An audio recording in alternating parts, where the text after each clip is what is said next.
மாதத்தில் உங்கள் கொடி படரும், பின்பு பறக்கும், கொடிகட்டி பறக்கும் மாதம் இந்த மார்ச் மாதம்.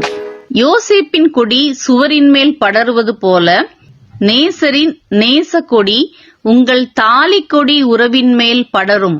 ஆகாத கொடி நற்குல திராட்சை கொடியாய் மாறும்.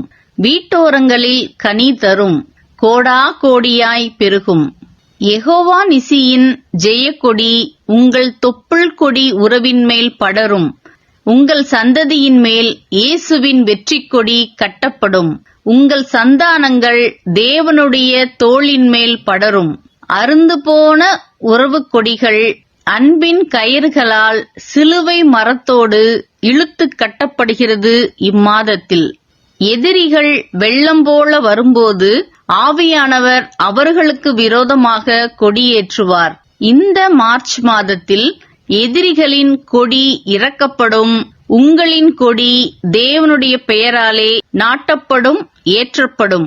சாமிக்கும் ஆசாமிக்கும் கொடி பிடிப்பார்கள், ஆனால் இயேசு சாமி உங்களுக்கு கொடி கொடுப்பார். உங்கள் கொடி பட்டொளி வீசி பறக்க தம் வலது கையில் கொடி பிடிப்பார். கோஷம் போடுவார், கொள்கை பரப்பு செயலாளர் ஆவார்.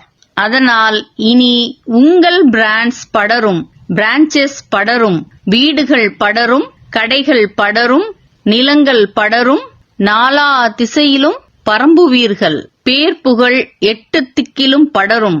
டிபார்ட்மெண்ட்ஸ் படரும், லொகேஷன்ஸ் படரும், சபைகள் படரும், ஊழியங்கள் படரும், ப்ராஜெக்ட்ஸ் படரும். படரும் வியாதிகள் தோளில் படர்ந்தது மாறி நன்மைகள் இனி படரும். வாக்குத்தத்தங்கள் செயல்களாக படரும். காத்திருப்புகள் காரியங்களாக படரும்.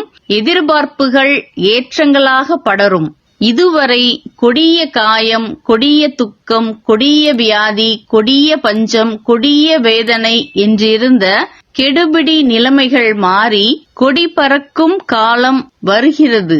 கனிதரும் செடியாகிய இயேசுவோடு கொடியாக நாம் நிலைத்திருக்கும் போது அது துளிர்க்கிறதாய் இருக்கும். அதில் பூக்கள் மலர்ந்திருக்கும். குலைகளில் பழம் இல்லாமல் போவதில்லை. குலைகள் பழுத்த பழங்களாயிருக்கும். முல்லை கொடிக்கு தேர் கொடுத்த பாரி வள்ளல் போல நீங்கள் படர உயிர் கொடுத்த இயேசுவினால் இம்மாதம் எல்லா தொல்லைகளும் நீங்கி முல்லை கொடி போல படருவீர்கள், பரம்புவீர்கள்.